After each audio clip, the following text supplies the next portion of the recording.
meus amores, o meu nome é Ângela, o nosso canal é o Tarot Ângela Eternity. Meus amores, vamos para o segundo vídeo das perguntas a Deus. O vídeo das perguntas a Deus vai passar para um vídeo de manhã, tá bem? Portanto, este ainda vai sair às 19 horas, mas depois este vídeo vai começar a ser de manhã. Vamos começar a ter 2 vídeos no canal como era habitual, tá bem?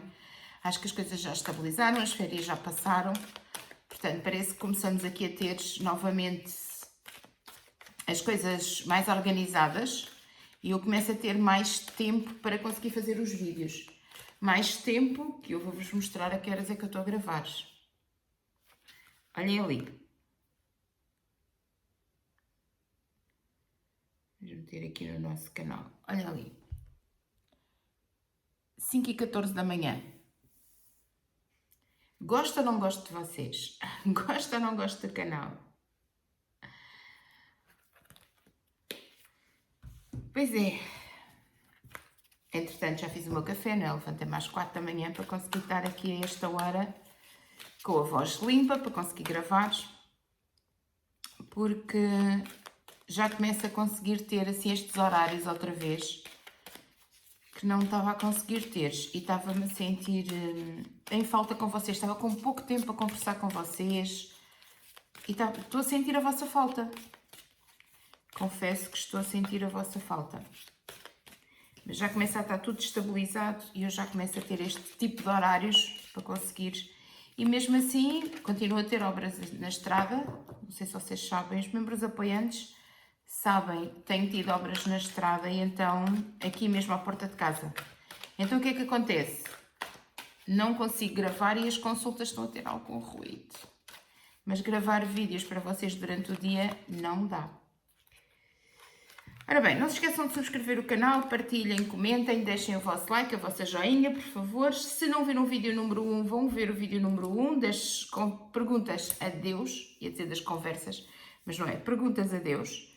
É um deck novo, recebi-o agora, e vou fazer uma série de vídeos, este é o número 2, portanto ontem saiu o número 1, em que eu explico mais detalhadamente, falo mais detalhadamente sobre as cartas, está bem? E tenho também 3 perguntas que nós dissecamos, que nós analisamos no canal, está bem? Então as perguntas a Deus pretende ser uma das terapias que se fazem muito com as cartas, que é analisarmos como é que nós estamos, que crenças é que nós temos, como é que nós nos visualizamos a nós mesmos. O autor das cartas diz que muitas vezes o que procuramos não está na resposta, mas sim na pergunta e na forma como a fazemos. Uma pergunta que poderá levar a um crescimento interior maior. Perguntas a Deus levam-o numa viagem de silêncio, de introspeção, ao encontro da verdade e do sentido da vida. Permita-se o desafio de escolher uma carta, ao acaso, reflita sobre a pergunta apresentada e seja honesto nessa reflexão, na crença de que Deus o ouve. Nenhuma oração muda a vontade de Deus, mas qualquer prece pode mudar quem a faz. Eu aqui não concordo muito com ele, eu acho que a nossa oração sim muda a vontade de Deus. Eu não sei se ele aqui diz que a vontade de Deus é soberana e que o que nós pedimos não é atendido, não sei se é isso que ele quer dizer. O que é que vocês acham desta frase? Nenhuma oração muda a vontade de Deus, mas qualquer prece muda quem a faz. Como é que vocês interpretam esta frase? Nenhuma oração muda a vontade de Deus, mas qualquer prece muda quem a faz. Eu acho que a vontade de Deus... Deixem-me lá pensar. Mudar a vontade de Deus quando faço uma oração... Então, se eu não mudo a vontade de Deus, mas se eu lhe faço uma súplica, não é? Se eu faço uma oração, se eu faço um pedido, então qual é que era a lógica de fazer uma oração se isso não fizesse com que Deus intercedesse na minha vida? Mas não muda a vontade dele. A vontade de Deus é soberana, será? Que é isso que ele quer dizer-nos? que vocês interpretam? Nenhuma oração muda. Eu tenho que falar com José Luís Nunes Martins. Não sei se ele faz. Tenho que lhe perguntar. Tenho que perguntar. Acho que temos ali assunto para discutir. Carta número 1, carta número 2, vocês vão escolher uma das opções. São perguntas a Deus, portanto vamos analisar-nos, vamos perceber-nos, ok? Na avaliação número 1, portanto no vídeo número 1, nós avaliamos o nosso ego, avaliamos as nossas mudanças, portanto a nossa maturidade. Foi engraçado depois de ler as vossas respostas, engraçado no sentido de, foi giro, foi didático até para mim, porque eu também vos começo a conhecer melhor com estas perguntas a Deus, porque vocês acabam por explanar o assunto e eu percebo aquilo que vocês estão a pensar. E de facto, são perguntas bastante pertinentes, sim, sem sombra de dúvida. São servidos de cafezinho? Sim, que esta hora da manhã ou bebes café ou não dá para quebrar.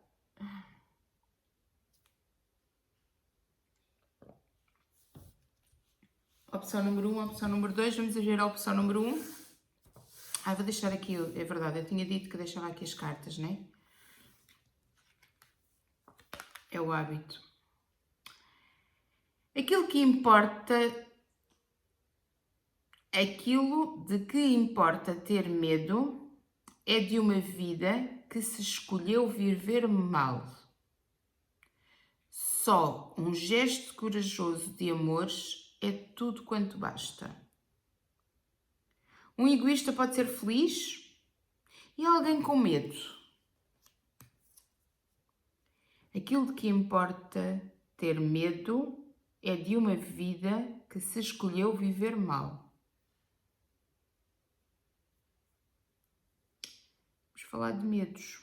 Um gesto corajoso de amores é tudo quanto basta. Um egoísta pode ser feliz. Vocês acham que um egoísta pode ser feliz?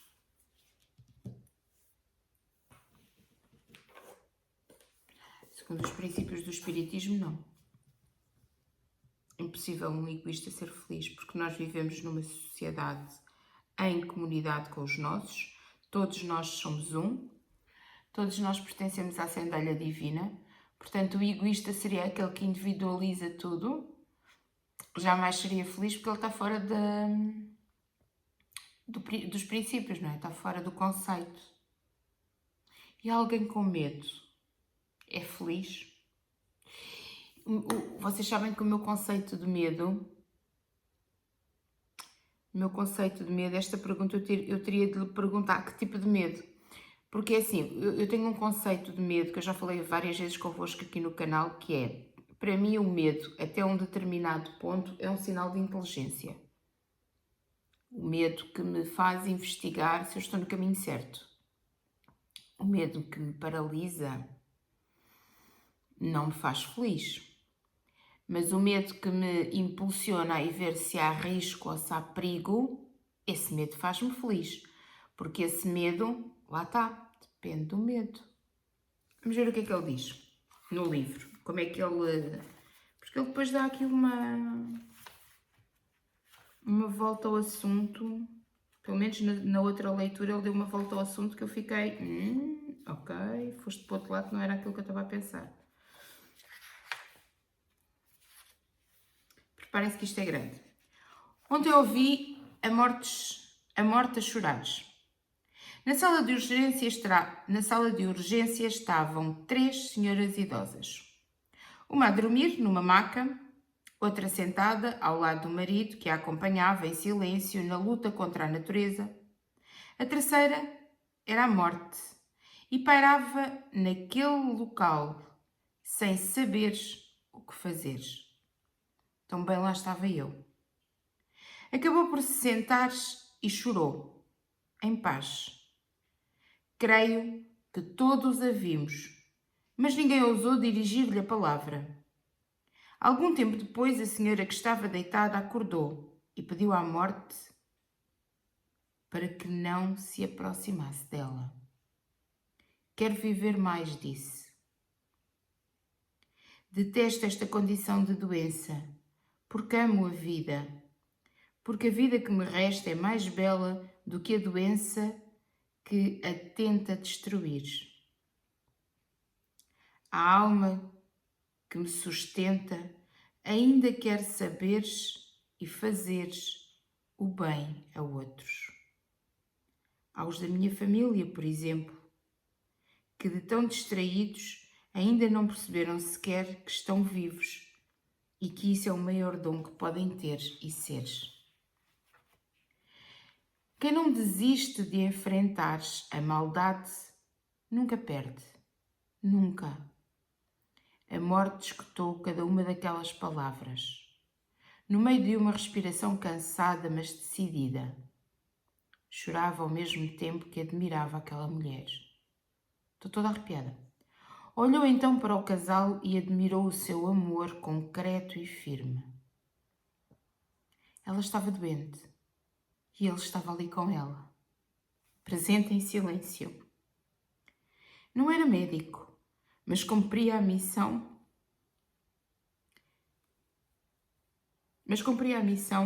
De que a solidão não tomasse conta do coração da mulher, que sempre amou. Caramba!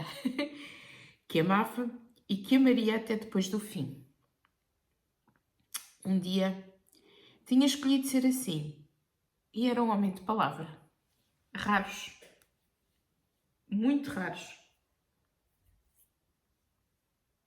Muito raros homens de palavra.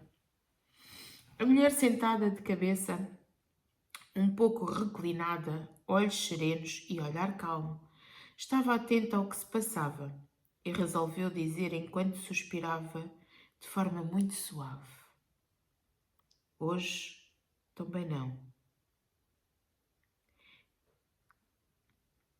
Cada dia do amor é um dia diferente.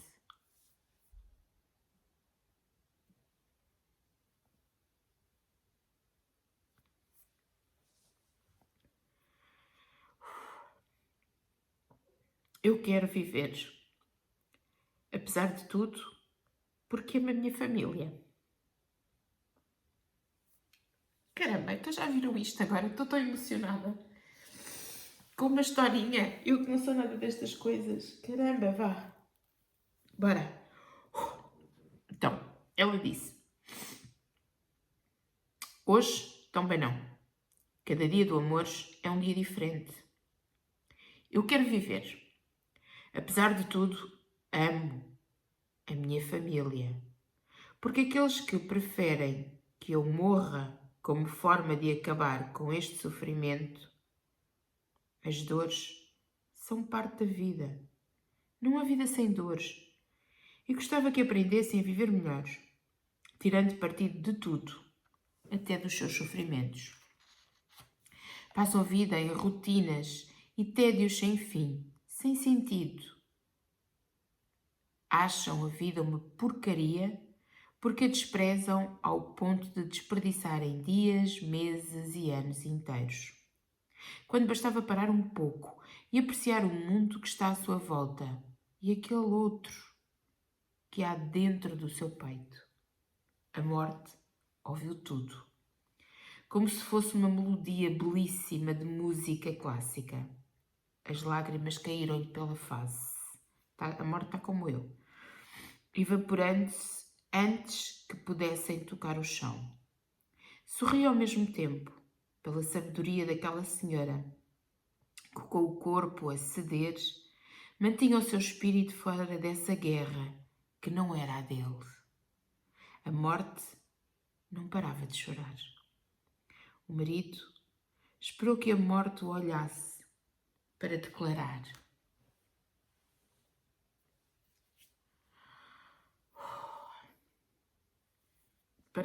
desculpem, mas eu não estou, está mesmo, não sei como é que vocês estão a ouvir, mas isto está mesmo a emocionar. Começar a frase de novo. O marido esperou que a morte o olhasse para declarar: Leva-me a mim. Gostava de dar a vida por ela. E bem sei que esperei por ela do outro lado.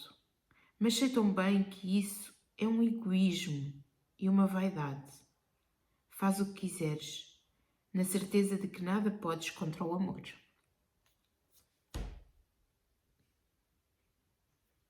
Ora, caramba! Está difícil para mim. Faz o que quiseres, na certeza que nada podes contra o amor. Não sei bem quem és, mas sei que cumpres uma das funções mais difíceis do mundo. Separa gente que se há de voltar a ver, mas como nem sempre acredita nisso, sofre. Tu, amiga morte, levas tantos para o céu, com um critério que nem tu própria deves conhecer, mas cumpres. Admiro-te. Aquelas palavras iluminaram a sala, mas fizeram a morte chorar, de forma ainda mais profunda. Foi então a minha vez de dizer o que sentia, tanto à morte como aos outros presentes, mas nada me saía. Por estar tão surpreso com o que estava a contemplar e a aprender. Por um momento, fiz-me amigo e filho da Senhora da Maca, depois do casal e até da morte, cujo sofrimento me pareceu convocar o melhor de mim. Talvez por inconsciência, só depois de muito tempo, pensei que a morte pudesse estar ali para me levar. E ainda o não tinha acabado de pensar, já a morte me olhou e disse: Não, descansa. Estou aqui por causa de mim mesma. E começou então um sublime lamento. Sua morte. Aquela mesma morte que num momento tem de vos levar para outro mundo, de que este faz parte. Mas esse instante não é hoje. Depois. O que mais me dói é tanto desamor na vida e pela vida. Tanta gente capaz de desistir de si e do valor que tem para com os outros. Passam o tempo a acumular coisas que hão de ficar por cá, nas mãos de alguém que tão bem um dia as terá de deixar. Tudo isto em vez de se esforçarem por serem mais e melhores.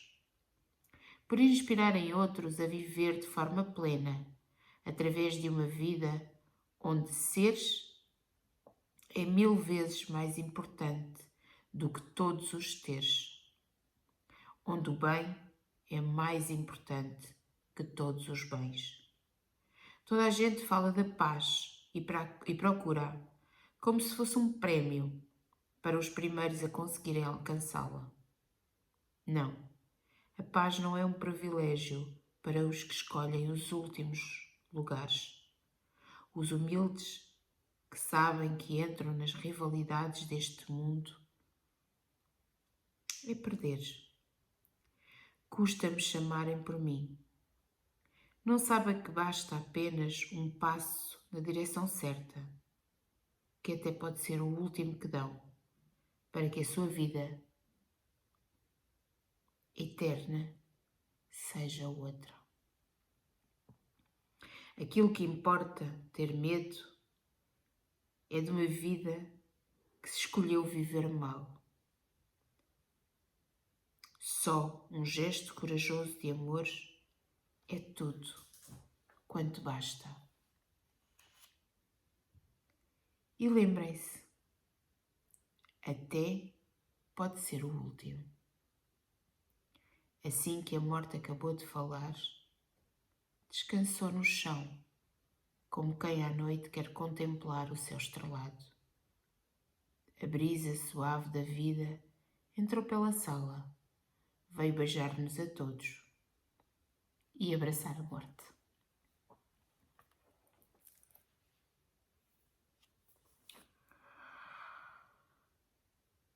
Caramba! Catarse. Não sei como é que vocês sentiram, eu senti uma catarse. Completamente, as minhas lágrimas eram de catarse. Eu estava sem conseguir ler-vos tudo e às tantas estava-me a sentir culpada porque queria ler-vos na perfeição, não é? Para vocês sentirem a catarse que eu estava a sentir também, não é? A limpeza, a catarse. Mas é impossível porque as emoções, sou humana, não é? As emoções estavam à flor da pele e não tenho palavras. Vocês ficaram com palavras para falar sobre a carta? A pergunta era: um egoísta pode ser feliz? E alguém com medo? Caramba! Ele deu aqui uma volta ao texto incrível. Parabéns! Parabéns! Só por esta carta. A carta é a carta número 12.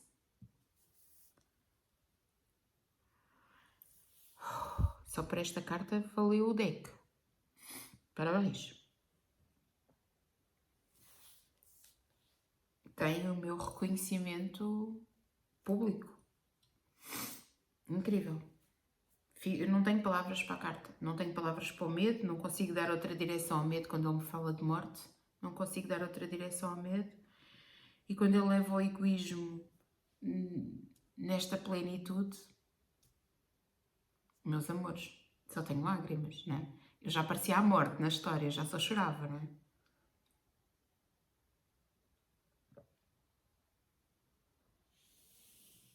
Estou a perceber melhor o deck.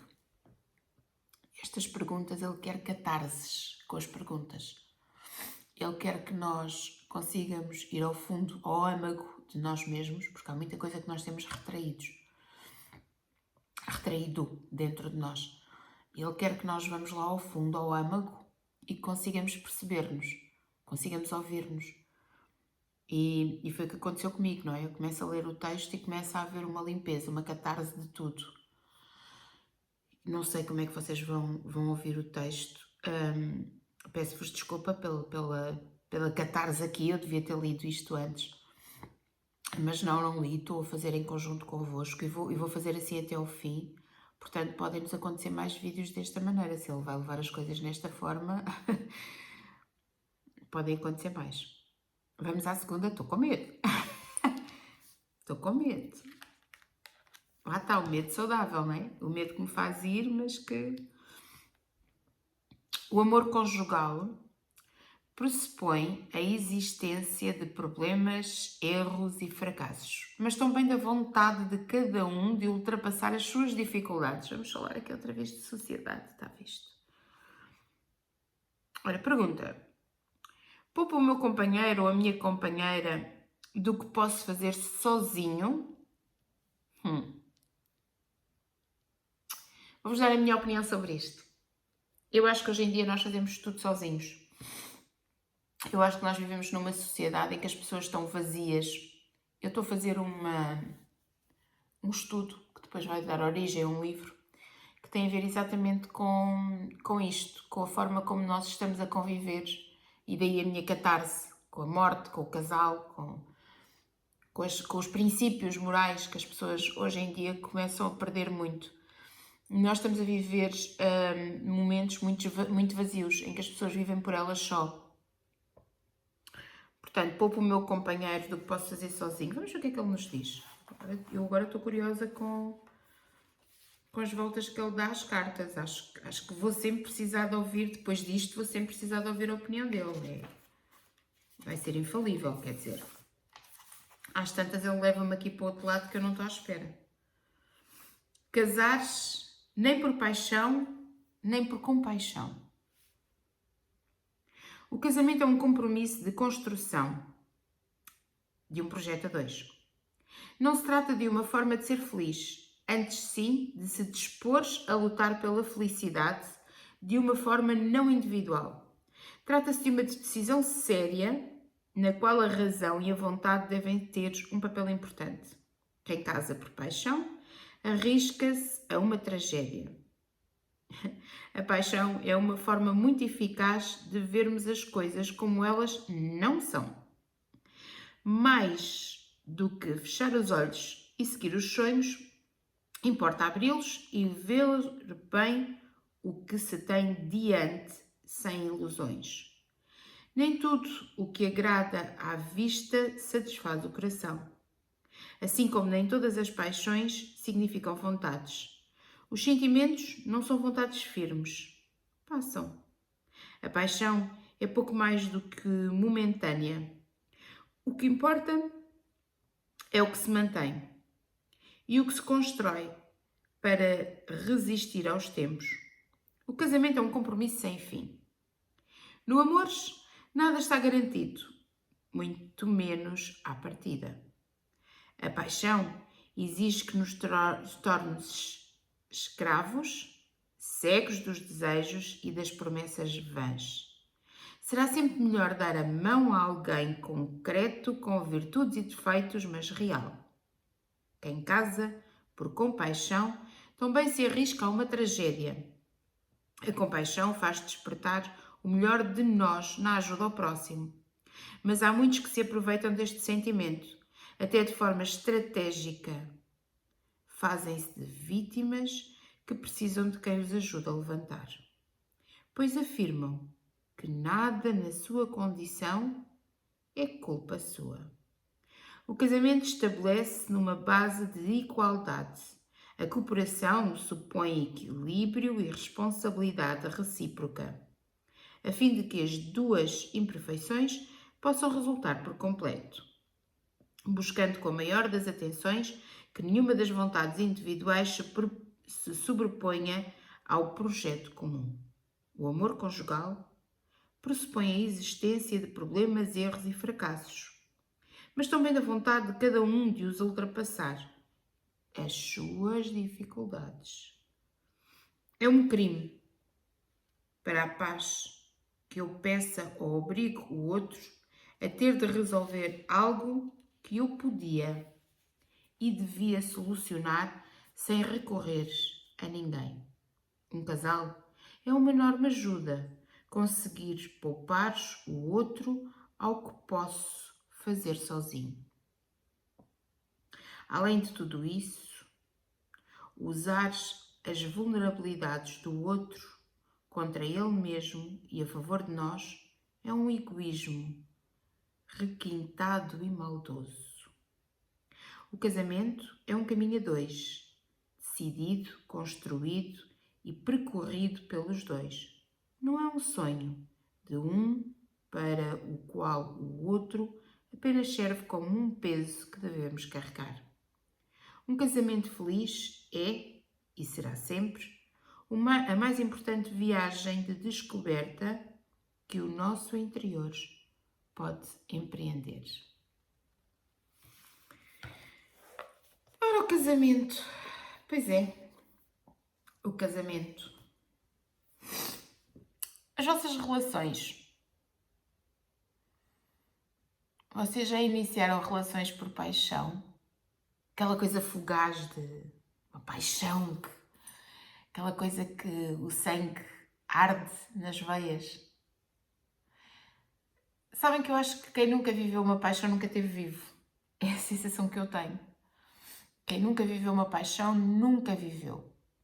Mas realmente a paixão leva-nos à loucura e leva-nos a tomar decisões que não são decisões, não é? São loucura. A maioria das vezes são loucuras. Poupo o meu companheiro ou a minha companheira do que posso fazer sozinho? Teria de analisar todas as minhas relações para saber se eu poupo. Nem sempre. Quase nunca. Quase nunca. Quase nunca poupo o outro daquilo que eu posso fazer sozinho, porque acabo por...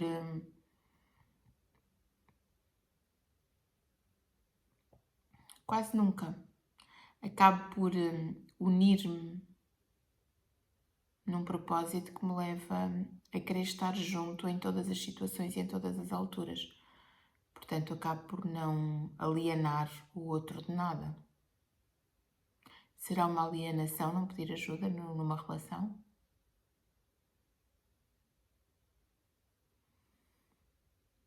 E vocês? Pouparam o outro de tudo aquilo que vocês poderiam fazer sozinhos? Eu quase nunca. Por egoísmo, por posse, por paixão.